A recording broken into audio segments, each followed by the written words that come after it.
నమస్తే అండి. నమస్తే అండి. ఈరోజు మేము ఉప్పులూరు పిహెచ్సిలో హెచ్పివి వ్యాక్సిన్ వేస్తున్నామండి. గత 3 రోజుల నుండి వేస్తున్నామండి. హెచ్పివి అంటే హ్యూమన్ పాపిలోమా వైరస్ అండి. ఇది 14 ఇయర్స్ గర్ల్స్కి వేస్తున్నామండి. ఇదేంటంటే గర్భాశయ ముఖద్వారానికి క్యాన్సర్ రాకుండా ఉంటుందండి. 90% ఇది గ్యారంటీ అండి. దీని ద్వారా ఆ బిడ్డలకి ఏమి సైడ్ ఎఫెక్ట్స్ ఏమి ఉండవండి. అందుకోసమని ఒకేలా మీరు భయపడకుండా ఉండటానికి కోసమని ఇది పిహెచ్సిలో పెట్టారండి. డాక్టర్ గారి సమక్షంలో ఉంచుతారండి. ఒకే చిన్న చిన్న రుగ్మతలు ఏమైనా వచ్చినా కొద్దిపాటి జ్వరం తప్ప ఇంకేమి రావండి. దీని ద్వారా మీరు భయపడాల్సిన అవసరం లేదండి. ఈ వ్యాక్సిన్ వేయించుకున్న తర్వాత మనకేమన్నా జ్వరం కానీ తలనొప్పి కానీ అలా ఏమన్నా ఉంటుందండి? వ్యాక్సిన్ వేసిన తర్వాత అంటే బాడీ తత్వాన్ని బట్టి వస్తే తలనొప్పి వస్తుంది, లేకపోతే కొంచెం జ్వరం వస్తుందండి. గత 3 రోజులు వేసిన వాళ్ళకి ఎటువంటి ఎఫెక్ట్ లేవండి.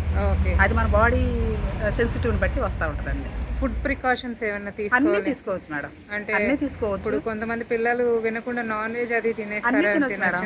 అన్నీ తినొచ్చు మేడం. దీనివల్ల ఏం ఎఫెక్ట్ ఉండదు మేడం. అది పీరియడ్లో ఉన్న కూడా వేయచ్చు మేడం. ఓకే. ఇది యాక్చువల్గా ఏ ఏజ్ నుంచి స్టార్ట్ చేస్తున్నారండి? 9 to 14 అన్నారు మేడం.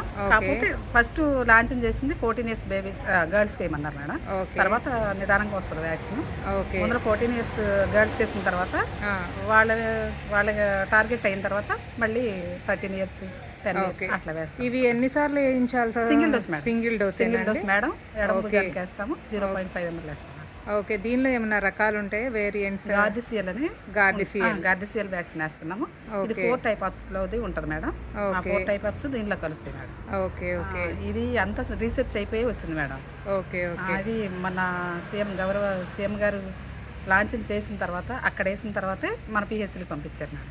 ఓకే. ఓకే. అయితే దీని గురించి ఎటువంటి భయాలు ఏమీ లేవు మేడం. అంటే మరి 10 days నుండి వేస్తున్నాం మేడం. పిల్లలందరూ బాగున్నారు, చక్కగా స్కూల్కి వెళ్తున్నారు, అంతా యాక్టివ్గా ఉన్నారు madam. Okay. Okay. Thank you అండి. మీరు ఈ విషయాన్ని మాతో షేర్ చేసుకున్నందుకు థ్యాంక్ యూ.